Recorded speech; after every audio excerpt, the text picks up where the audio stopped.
आइए जानते हैं आज की कुछ अंतर्राष्ट्रीय खबरों को। पहले एक नजर आज की हेडलाइंस पर। केंद्र ने बताया 50 लाख को संक्रमण, 5 लाख बच्चों पर असर। महाराष्ट्र में महाकहर बरपा सकती है कोरोना की तीसरी लहर। अयोध्या पर पीएम मोदी ने की समीक्षा बैठक, कहा मंदिर निर्माण में युवा शक्ति शामिल हो, प्राचीन और आधुनिक का जीवंत मिश्रण बने श्री राम नगरी। धर्मांतरण 7वीं के छात्र को इस्लाम कबूल करवा रहा था आदित्य, मोबाइल से खुला राज। राजस्थान के बीकानेर में मिला डेल्टा प्लस वेरिएंट का पहला मामला, देश में लगातार बढ़ रहा खतरा। किसान आंदोलन को मजबूत करने का फैसला, 9 और 24 जुलाई को होगी 2 और tractor rally. Fake vaccination camp में वैक्सीन लेने वाली टीएमसी सांसद मिमी चक्रवर्ती की तबीयत बिगड़ी। चिराग पासवान बोले नीतीश मिले तो छूऊंगा पैर, तेजस्वी यादव को ऑफर पर कहा धन्यवाद छोटे भाई। बिहार में महंगाई की मार, पटना में दिल्ली से भी महंगा हुआ पेट्रोल, 100 के पार पहुंची कीमत। सचिन तेंदुलकर ने की भविष्यवाणी, कहा यह खिलाड़ी बनने जा रहा है दुनिया का बेस्ट ऑलराउंडर। देश में कोरोना की दूसरी लहर के मंद पड़ने के बीच ही इसकी तीसरी लहर के आने की आशंका जाहिर की गई है। इस बीच कोरोना की डेल्टा प्लस वेरिएंट ने चिंताएं और बढ़ा दी है और यह एक्सपर्ट्स का कहना है कि इसी कारण तीसरी लहर आ सकती है। ऐसे में सबसे ज्यादा खतरा महाराष्ट्र पर है। कोरोना की तीसरी लहर महाराष्ट्र में 50 लाख लोगों को संक्रमित कर सकती है और इसमें से 10% यानी 5 लाख बच्चे हो सकते हैं। इतना ही नहीं, तीसरी लहर के दौरान राज्य में एक्टिव केसों की संख्या 8 लाख तक पहुंच सकती है। शुक्रवार को सीएम उद्धव ठाकरे ने कोरोना संबंधी नए नियमों का ऐलान करने से पहले ही इन आशंकाओं को लेकर एक्सपर्ट्स और टास्क फोर्स से चर्चा की है। महाराष्ट्र के food and drug minister Rajendra Shingne ने कहा करीब 5 लाख बच्चे संक्रमित हो सकते हैं और इनमें से 2.5 लाख बच्चों को सरकारी अस्पतालों में भर्ती कराना पड़ सकता है। इस हफ्ते मुख्यमंत्री उद्धव ठाकरे की अध्यक्षता में हुई कैबिनेट बैठक के दौरान इस पर चर्चा हुई है। प्रधानमंत्री नरेंद्र मोदी ने आज अयोध्या पर समीक्षा बैठक की। प्रधानमंत्री नरेंद्र मोदी ने आज वीडियो कॉन्फ्रेंसिंग के जरिए अयोध्या विकास योजना पर समीक्षा बैठक की अध्यक्षता की। इस बैठक में उत्तर प्रदेश के सीएम योगी आदित्यनाथ भी मौजूद रहे। इस बैठक में अयोध्या के विकास से जुड़े तमाम अधिकारी भी मौजूद हैं। पीएम मोदी और यूपी के CM Yogi Adityanath video conferencing के जरिए इस बैठक में जुड़े। वीडियो कॉन्फ्रेंसिंग के जरिए होने वाले इस बैठक में अयोध्या के नए मास्टर प्लान पर भी चर्चा हुई। इस बैठक में पीएम मोदी अयोध्या में अब तक हुई विकास कार्यों की समीक्षा की। बैठक के बाद पीएम मोदी ने कहा कि अयोध्या विकास योजना पर बैठक की अध्यक्षता की, जनता की भागीदारी पर जोर दिया और अयोध्या में आधुनिक बुनियादी ढांचे के निर्माण में हमारी युवा शक्ति को शामिल किया, जिससे यह शहर प्राचीन और आधुनिक का जीवंत मिश्रण बन गया है। कानपुर में धर्मांतरण के खुलासे के बाद रोज नए नए तथ्य सामने आ रहे हैं। दीपांश की तरह ही आदित्य ने ज्योति बधिर विद्यालय में 7वीं के एक छात्र को धर्म परिवर्तन कराने के लिए प्रेरित किया था। वह सफल भी हो जाता, मगर छात्र के माता पिता ने सही समय रहते उसके मोबाइल फोन को पकड़ लिया। मामला गोविंद नगर थाने तक पहुंचा। पुलिस ने सारे वीडियो और मैसेजेस डिलीट कराकर छात्र और उसके परिजनों को जाने दिया।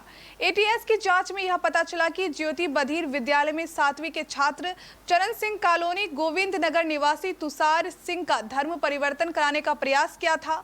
तुषार की मां सुनीता सिंह ने बताया कि पिछले साल आदित्य उनके घर पर तुषार से अक्सर मिलने आता था। कुछ समय बाद बेटे की हरकत में बदलाव नजर आने लगा। उसका इस्लाम के प्रति रुझान बढ़ रहा था। जब मां ने इसका विरोध किया तो तुषार ने गुस्से में आकर खाना छोड़ दिया था। देश में कोरोना वायरस की दूसरी लहर की रफ्तार कम होने को है, लेकिन डेल्टा प्लस के बढ़ते मामले सरकार और जानकारों के लिए चिंता का विषय बन गया है। डेल्टा प्लस के बढ़ते संक्रमण को ही तीसरी लहर का कारण माना जा रहा है। वहीं अब देश के कई राज्यों में डेल्टा प्लस वेरिएंट के मामले सामने आ गए हैं। इसी सिलसिले में राजस्थान के बीकानेर में डेल्टा प्लस वेरिएंट का पहला मामला सामने आया है। यहाँ 65 साल के एक बुजुर्ग महिला में डेल्टा प्लस वेरिएंट पाया गया है। बता दें कि 30 मई को पुणे के नेशनल इंस्टीट्यूट ऑफ वायरोलॉजी के पास जीनोम सीक्वेंसिंग के लिए महिला का सैंपल भेजा गया था, जिसकी रिपोर्ट शुक्रवार को आई है और महिला में डेल्टा प्लस वेरिएंट पाया गया है। केंद्र सरकार के 3 कृषि कानूनों के विरोध में दिल्ली की सीमाओं पर धरना दे रहे किसान संगठन आज राज्यपालों को ज्ञापन सौंपने के लिए राजभवनों का घेराव कर रहे हैं। इस बीच मोहाली व पंचकुला में किसानों और पुलिस में टकराव की खबर है। प्रदर्शनकारी किसानों ने पुलिस द्वारा लगाए गए बैरिकेड्स तोड़ दिए और आगे बढ़ गए। बता दें कि दिल्ली की सीमाओं पर किसानों के विरोध प्रदर्शन के 7 महीने पूरे हो गए हैं। उन्होंने दिल्ली और हरियाणा के बीच सिंघू बॉर्डर पर अपना आंदोलन शुरू किया था। राष्ट्रीय राजधानी की सीमाओं पर अन्य 2 विरोध स्थल टिकरी और गाजीपुर है। इस दौरान दिल्ली गाजियाबाद की सीमा यूपी गेट पर किसानों का ट्रैक्टर मार्च भी होगा। पश्चिम बंगाल की राजधानी कोलकाता में फर्जी टीकाकरण कैंप के दौरान नकली वैक्सीन लेने वाली टीएमसी सांसद मिमी चक्रवर्ती बीमार हो गई है। फर्जी वैक्सीनेशन का शिकार हुई टीएमसी सांसद मिमी चक्रवर्ती की तबीयत शनिवार को बिगड़ गई, जिसके बाद उनके घर पर डॉक्टर को बुलाया गया। बता दें कि शहर के कस्बा इलाके में एक फर्जी वैक्सीनेशन कैंप के दौरान अभिनेत्री और सांसद मिमी चक्रवर्ती को नकली वैक्सीन लगा दी गई थी। हालांकि इस मामले में अब एसआईटी का गठन हो गया है। लोक जनशक्ति पार्टी में मचे घमासान के बीच चिराग पासवान को राजद और कांग्रेस से ऑफर मिल चुका है। जमुई से सांसद चिराग ने अभी अपने पत्ते नहीं खोले हैं। वे अपने प्राथमिकता आशीर्वाद यात्रा को बता रहे हैं। शनिवार को एक टीवी चैनल से बातचीत में चिराग ने कहा कि नीतीश कुमार अगर मुझे कहीं मिलेंगे तो मैं उनके पैर छूंगा, पर नीतियों को लेकर उनका विरोध जारी रहेगा। तेजस्वी यादव के साथ आने का ऑफर पर भी चिराग ने अपना रुख साफ किया। राजधानी पटना में पेट्रोल की कीमत 100 रुपए लीटर से ज्यादा हो गई। इससे आम आदमी की जेब पर बोझ बढ़ा है।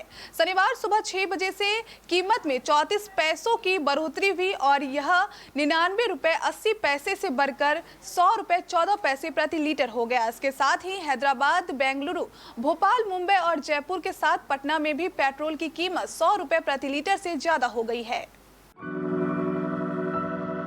पंकज त्रिपाठी एनसीबी के ड्रग्स विरोध उनके अभियान में साथ आ गए हैं। पंकज त्रिपाठी ने नशे के खिलाफ जागरूकता के लिए अपनी आवाज में एक संदेश भी रिकॉर्ड किया है।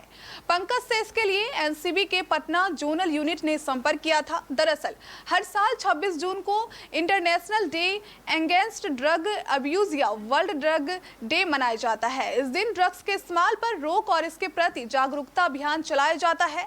इसके लिए पंकज त्रिपाठी ने एनसीबी से हाथ मिलाया है और ड्रग्स के इस्तेमाल के खिलाफ एक जरूरी संदेश देने का फैसला किया है।